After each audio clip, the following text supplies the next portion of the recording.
Assalamualaikum warahmatullahi wabarakatuh. Halo anak-anak hebat, perkenalkan nama Ibu Adinda Pratiwi, biasa dipanggil Ibu Dea. Nah, di video kita kali ini kita akan belajar pendidikan Pancasila tentang aku anak yang disiplin.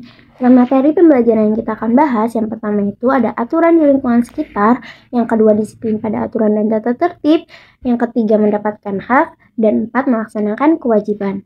Nah, mengapa sih ada aturan di lingkungan sekitar kita? Aturan di lingkungan sekitar kita dibuat untuk menciptakan ketertiban, keamanan, dan kenyamanan bagi semua warga.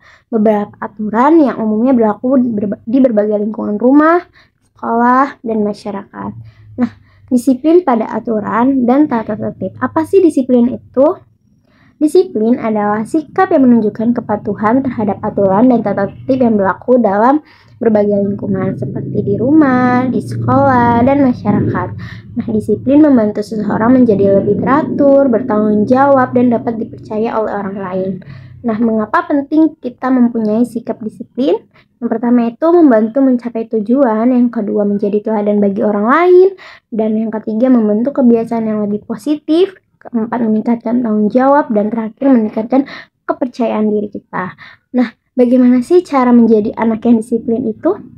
Nah, untuk yang menjadi anak yang disiplin, yang pertama membuat jadwal harian, bersikap jujur dan bertanggung jawab, menghormati aturan di mana saja, yang keempat mengerjakan tugas tanpa ditunda, dan terakhir menjaga kebersihan dan kerapihan.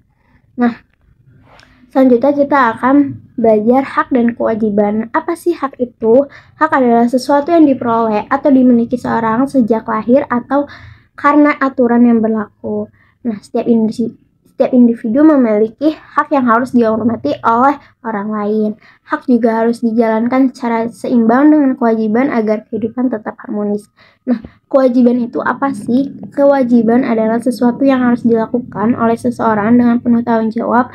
Melaksanakan kewajiban dengan baik akan membantu seseorang mendapatkan haknya secara adil dan menciptakan lingkungan yang harmonis. Nah, contoh hak dan kewajiban pada di rumah, di sekolah, di masyarakat. Yang pertama itu ada contoh hak dan kewajiban di rumah. Contoh haknya itu mendapatkan kasih sayang dari orang tua, dan kewajiban kita sebagai anak menghormati dan membantu orang tua di rumah. Nah, yang kedua, contoh hak dan kewajiban di sekolah. Haknya mendapatkan pendidikan dan bimbingan dari guru. Kewajiban kita sebagai murid belajar dengan rajin dan mengikuti aturan sekolah. Nah, contoh yang terakhir, contoh hak dan kewajiban di masyarakat. Contohnya, haknya menggunakan fasilitas umum seperti jalan dan taman. Kewajiban kita sebagai warga menjaga kebersihan dan tidak merusak fasilitas umum. Nah, mari kita biasakan hidup disiplin agar menjadi anak yang lebih mandiri, bertanggung jawab, dan teladan bagi orang lain. Terima kasih. Segitu saja pembelajaran kita kali ini. See you next video. Wassalamualaikum warahmatullahi wabarakatuh.